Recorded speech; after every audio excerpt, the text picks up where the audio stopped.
bilowgii cutubka labaad. Samada iyo dhulkuna way dhammaadeen iyo waxa badan ee ku jira oo dhanba. Maalintii toddobaadna Ilaahay wuu dhameeyey shughuladiisii uu sameeyey,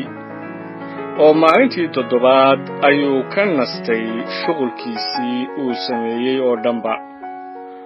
oo Ilaah wuu barakadeeyey maalintii toddobaad, quduusna wuu ka dhigay, maxaa yeelay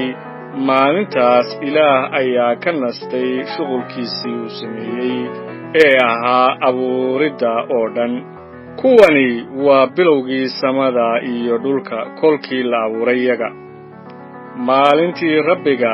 Ilaah uu sameeyey dhulka iyo samada, dhirta duurkuna weli kuma ay oolin dhulka, geedaha yaryar ee duurkuna weli sooma ay bixin, waayo Rabbiga Ilaah ahu dhulka roob kuma soo dayn. Nin dhulka beeraana ma jirin, laakiin ceeryaamo baa dhulka kor uga soo bixi jirtay oo waraabin jirtay dhulka dushiisa oo dhan. Rabbiga Ilaahuna nin buu ka sameeyey ciidda dhulka, dulalka sankiisa wuxuu kaga afuufay neeftii nolosha, ninkiina wuxuu noqday naf nool. oo Rabbiga Ilaahu beer buu ka beeray xagga bari oo Ceedan, oo halkaasuuna geeyey ninkii uu sameeyey. Rabbiga Ilaahuna wuxuu dhulka ka soo bixiyey geed kasta oo indhaha u roon oo cunto ku wanaagsan. Beerta dhexdeedana wuxuu ka soo bixiyey geedkii nolosha iyo geedkii aqoonta wanaagga iyo xumaanta. Ceedanna webi baa ka baxay inuu beerta waraabiyo. Halkaasuuna ku kala qaybsamay, wuxuuna noqday 4 madax. Kan koowaad magaciisu wuxuu ahaa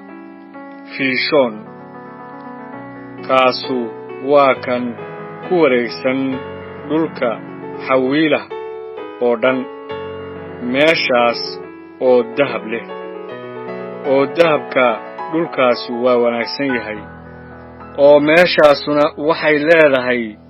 beduliyum iyo dhagaxyo onika la yiraahdo. Webiga labaad magaciisu waa Giixoon. Kaasuna waa kan ku wareegsan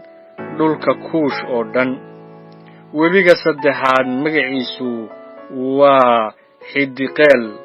Kaasuna waa kan Aashuur dhankeeda bari mara.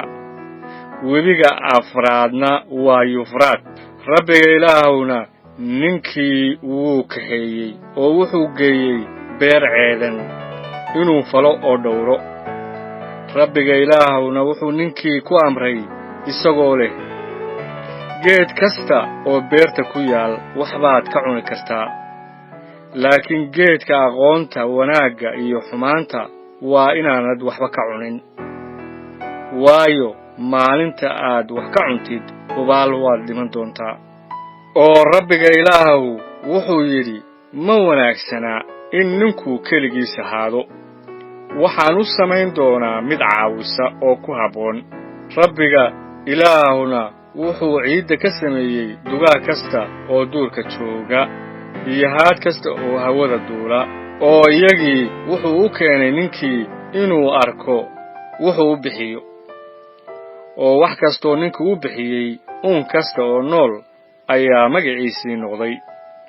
oo ninkii baa magacyo u bixiyey xoolaha oo dhan iyo haadda hawada iyo dugaag kasta oo duurka jooga, laakiin ninkii looma helin mid caawiso oo ku habboon. oo Rabbiga Ilaahu hurdo weyn uu ku riday ninkii, kolkaasuu gamay.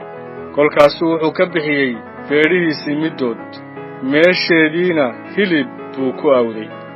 oo feedhii Rabbiga Ilaahu ka bixiyey ninka ayuu naag ka sameeyey, oo wuxuu iyadii u keenay ninkii. ninkiina wuxuu yidhi, tanu hadda waa laf ka mida lafahayga iyo hilib ka mida hilibkayga.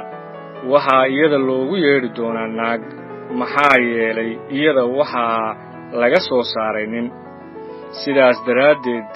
nin wuxuu ka tegayaa aabbihiis iyo hooyadiis wuxuuna la joogayaa naagtiisa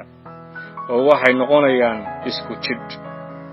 oo labadooduba way qaawanaayeen ninka iyo naagtuba mana ay xishoonaynin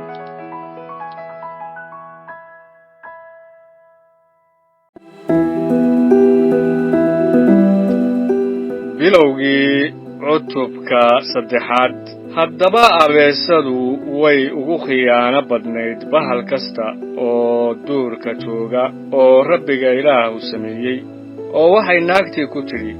ilaah miyuu idinku yidhi waa inaydaan waxba ka cunin geed kasta oo beerta ku yaal naagtiina waxay abeesadii ku tidhi midhaha geedaha beerta waanu cuni karnaa laakiinse midhaha geedka beerta dhexdeeda ku yaal ilaah wuxuu nagu yidhi waa inaydaan waxba ka cunin ama aydnaan taaban yaydnaan dhimane abeesadiina waxay naagti ku tidhi ma dhiman doontaan waayo ilaah wuxuu og yahay in maalinta aad cuntaan ay indhihiinnu furmi doonaan oo aad noqon doontaan sida ilaah oo kale idinkoo kala garanaya wanaagga iyo xumaanta oo markii naagtii aragtay in geedkii cunto ku wanaagsan yahay oo indhaha u roon yahay oo uu yahay geed loo doonayo in caqli lagu yeesho ayay midha ka qaadatay oo cuntay ninkeedii la joogayna waxbay ka siisay oo isagiina wuu cunay oo labadoodiiba indhahoodii way furmeen oo waxay garteen inay qaawan yihiin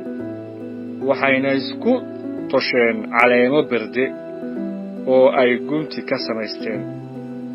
oo waxay maqleen codka rabbiga ilaaha isagoo beerta dhex socda kolkii maalintu qaboweyd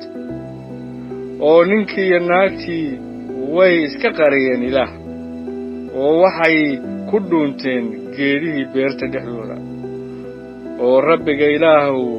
wuu u yeedhay ninkii oo wuxuu ku yidhi xaggee baad joogtaa isagiina wuxuu yidhi codkaagaan beerta ka dhex maqlay waanan cabsaday maxaa yeelay waan qaawanaa oo waan isqariyey kolkaasuu ku yidhi yaa kuu sheegay inaad qaawan tahay miyaad wax ka cuntay geedkii aan kugu amray inaadan wax ka cunin ninkiina wuxuu yidhi naagtii aad siisay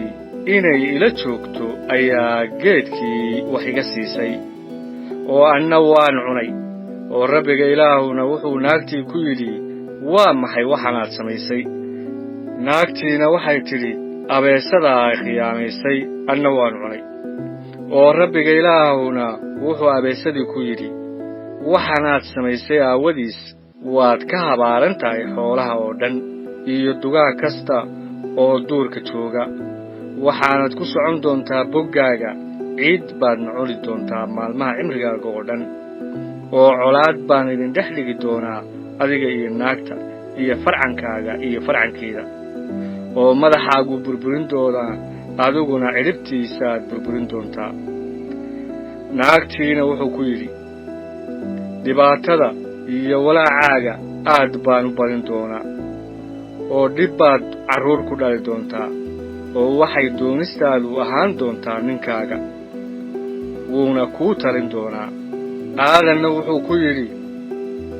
codkii naagtaadaad maqashay oo waxaad wax ka cuntay geedkii aan kugu amray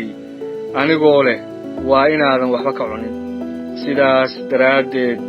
dhulku waa habaaran yahay adiga aawada maalmaha cimrigaaga oo dhanna dhibaataad wax kaga cuni doontaa qodxan iyo yamaarugna waa kaaga soo bixi doonaan waxaanad cuni doontaa geedaha yaryar oo duurka wejigaagoo dhidisan baad wax cuni doontaa ilaa aad dhulka ku noqotid maxaa yeelay dhulkaa lagaa qaaday waayo ciid baad tahay ciid baadna ku noqon doontaa ninkiina wuxuu naagtiisii u bixiyey xaawa maxaa yeelay waxay ahayd hooyadii waxa nool oo dhan rabbiga ilaahuna wuxuu aadan iyo naagtiisii u sameeyey dhar haraga wuuna u xidhay iyagii oo rabbiga ilaah ahuna wuxuu yidhi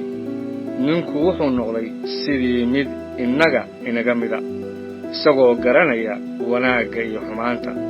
oo haatan waaba intaasoo uu gacantiisa soo fidiyaa oo uu wax ka qaataa geedka nolosha